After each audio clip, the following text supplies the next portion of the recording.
doesn't have all the bells and whistles as other 90s SLRs, but its simple nature. Welcome back, everyone. So it's 2025 and you're in the market for a new film SLR. You don't want to spend too much, but you want something with some notable features. Don't worry, I got you. This is the EOS Rebel G.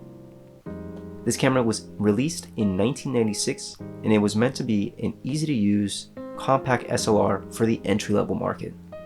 It quickly became popular for its ability to punch above its entry-level designation. Let's see if this camera is worth picking up if you're starting out with film or if you're looking to add something new to your collection. Alright, let's get into it. The Canon EOS Rebel G has a body made entirely out of plastic. On the top, you'll have a mode dial with several pre-programmed modes, a pop-up flash, and an LCD display that shows you all the necessary shooting information.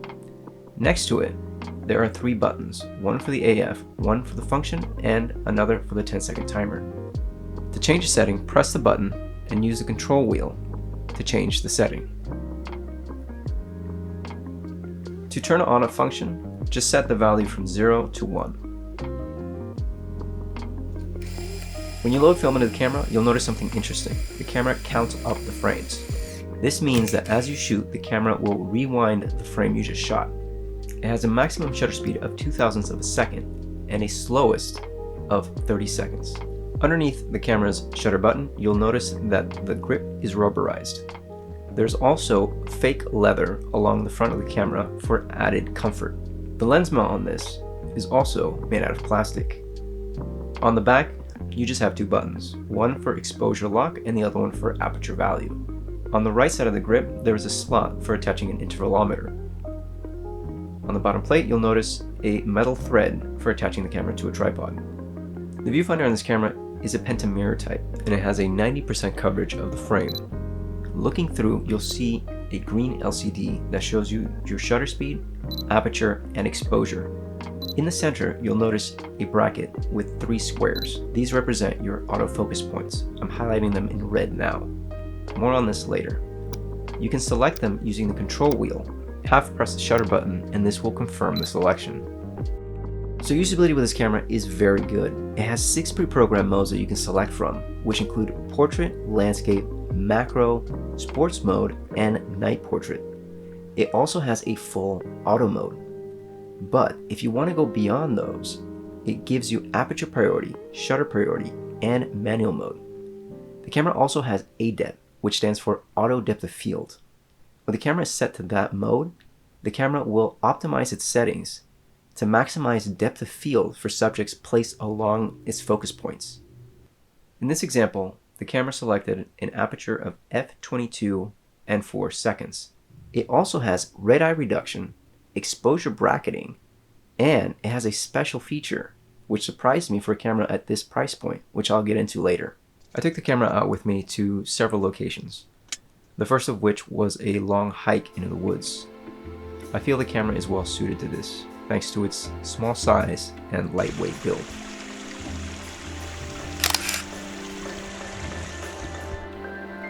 In the hands, the camera is very comfortable.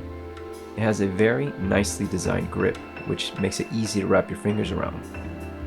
The shutter button is also in a comfortable position, and it's easy to manipulate the control wheel. You'll also notice that your thumb naturally rests in this position, securing your grip onto the camera. It also has a self-timer, and it'll let you know when it's about to take the photo with a series of beeps. So throughout the hike, it started raining on and off, and I was very careful not to get the Rebel G wet. I would only take it out when I would see the opportunity to. Despite this, it impressed me a lot.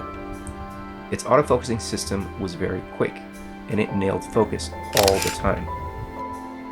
I was so impressed with it that I had to take it out on another adventure to test it out further. Alright, so now I'm at the waterfront. I have the Rebel G paired with the 70-300 IS USM lens. This is not a pro lens, but it is still a longer lens. And I want to see how the camera's focusing system deals with smaller moving subjects, such as birds. So I'm going to test it out and show you the results. Alright, let's get going. The lighting on this day became very flat, and I thought this would really challenge the camera's autofocusing system. But I was surprised. It worked very well. It nailed focus a majority of the time, with occasional misses. Another thing to note is that this camera does not have continuous autofocusing, meaning it only does single shot focus, making birds in flight a bit of a challenge, but it is possible. Alright, so the sun's starting to go down now, and I've attached the 50mm 1.8 again. This will let more light actually reach the film. I'm going to take some shots of the marina here. Might actually have to use a tripod as well, since I'm using ISO 200 film. Alright, let's see what I can get. Using the Rebel G in low light is fairly easy thanks to its slow shutter speeds. Using a tripod helps a lot too. I found myself enjoying the camera more and more. It's very simple to use. It doesn't have all the bells and whistles as other 90s SLRs, but its simple nature makes it fun. So one thing I do have to mention about this camera, as the light starts to fade, the 3 focus points that go along the center frame, they're not illuminated, so you can't really see them. You just kind of have to assume that they're there. The camera does give you confirmation with the LCD in the viewfinder, but that's about it. It's kind of a minor nuisance, but you just work around it. The geese were starting to get annoyed with me, so I went out the next day to test this special feature. Alright, so I saved my last frame for this camera's double exposure feature. This camera has a built-in double exposure feature that not too many cameras have. So what I'm thinking about doing is taking 2, maybe 3 frames of this scene right here, and then possibly some of the surrounding landscape and maybe the trees. And then I'm going to have them on one image. So yeah, let me get started. I'll show you the results. To use the double exposure feature on this camera, use the function button to go down to the icon that looks like 2 overlapping frames. Select a number between 1 and 9. This represents the number of frames you can take without the camera advancing. Once you decide on a number of frames to take, half press the shutter button and this will confirm the selection. This was my first attempt taking double exposures with this camera. My idea was to take a self-portrait and then combine different visual elements from the area around. I ended up taking 3 exposures rather than 2. I ended up converting the image to black and white because I like the way it looks. So a good thing about this camera is that you can find it for anywhere from between $40 to $120 depending on the condition. I've seen it go for under $20 in some cases. Lens selection for this camera is also very good. Canon's EF lens mount has been around since the late 80s. You'll be able to find many native lenses that'll fit this camera, as well as many third-party options. So an important thing to note here when buying lenses for your Rebel G is that this camera only takes lenses made for the EF mount. Do not use EFS lenses. These lenses were made specifically for digital cameras, and they will destroy your film camera. So durability with this camera is good, but there are a few things you need to watch out for. For example, the plastic lens mount on this can suffer more damage than a normal metal lens mount. When you're buying a camera like this one, take a good look at the lens mount. Watch out for any cracks or large nicks. Another thing to watch out for is oily shutter. The Rebel G suffers from something called oily shutter. And what that is eventually oil from the inside of the camera will make its way down into the shutter curtain. And this will start to mess up your shutter speeds. What this means is that you'll have to find a camera body that has minimal to no oil on the shutter blades. This will make sure your camera lasts for many years. So in conclusion, is a Rebel G worth picking up if you're getting into film in 2025? I think it is. This camera gives you a lot for a very low price point.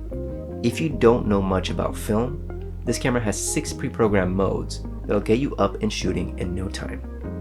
Plus, it has the ability to let you jump up to manual if you choose. Its auto rewind feature puts your images into the canister as you shoot, keeping them safe. And its double exposure feature at the push of a button is a great addition. For something that was meant for the entry-level market, this camera offers a lot of potential. Okay, so that does it for this review. Hopefully you've enjoyed the video or learned something new. If you did, please hit the thumbs up button. It helps out this channel. Also, if you think someone else might find this video helpful, please share it with them. And if you'd like to learn more about legacy camera gear, check out some of my other videos and consider subscribing. Alright, thank you for watching. I'll see you in the next one.